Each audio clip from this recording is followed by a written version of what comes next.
Вот мой лучший работник. Раньше я приглашала со Ставрополя.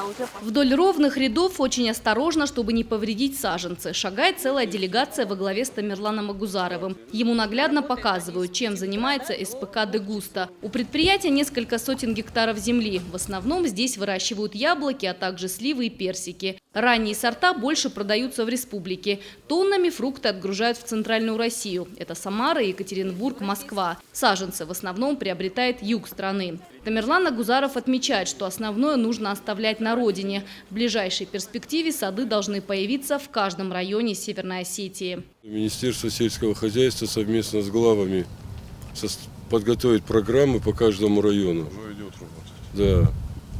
И где мы обяжем глав районов, не просить не будем, мы их будем обязывать. Вот.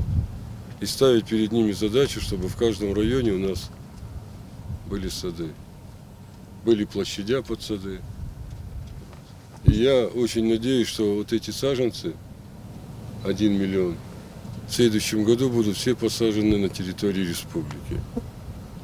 Такую задачу я перед вами ставлю. Самое главное, что перед нами сегодня стоит задача импортозамещения. Перед нами сегодня стоит задача, чтобы мы не только свою республику, чтобы мы свое государство могли обеспечивать фруктами, в том числе и яблоками в первую очередь. Чтобы мы не покупали польских яблок и так далее и тому подобное.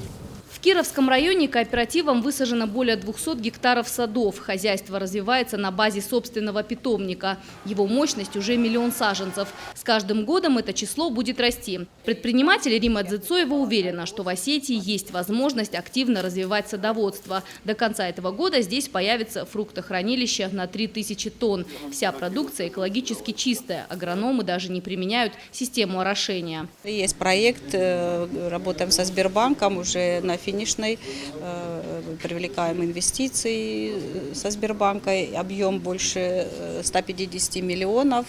И первая очередь фруктохранилище на 3000 тонн хранения будет построен с момента авансового платежа 100 дней под ключ. На предприятии Тамерлан Агузаров провел несколько часов. В Рио главы пообщался и с рабочими. В сутки они зарабатывают около 4500 рублей. Выяснилось, что в области аграрного сектора очень мало специалистов. Приходится привлекать из других регионов. Таким положением дел Тамерлан Агузаров недоволен. Удивительно просто. Мы сегодня не можем у себя нормального зоотехника найти, инженера, ветеринара, агронома, рыбовода. Это просто удивительно. Надо все эти вопросы пересматривать. Еще одно предприятие «Иристон». 100 гектаров приносят сотни тонн фруктов, которые отгружают в Барнаул, Санкт-Петербург, Томск и другие города России. Предприниматель Урузмак Дудиев делал здесь все своими руками. Поддержки от государства ему не надо. Говорит, что жить так намного легче, да и проблем меньше. Агузарову твердо сказал, что в помощи не нуждается. Здесь даже есть фруктохранилище, 3 камеры по 250 тонн. Здесь вот это все, что есть, я все делал своими руками. Единственное, что купили, это оборудование и наладчикам, чтобы их запустить. Да, бетон, вот эти панели, саморезы, сам проект делал, все сам делал. Конечным пунктом турне по Кировскому району стал свинокомплекс. Здесь содержат около 15 тысяч голов.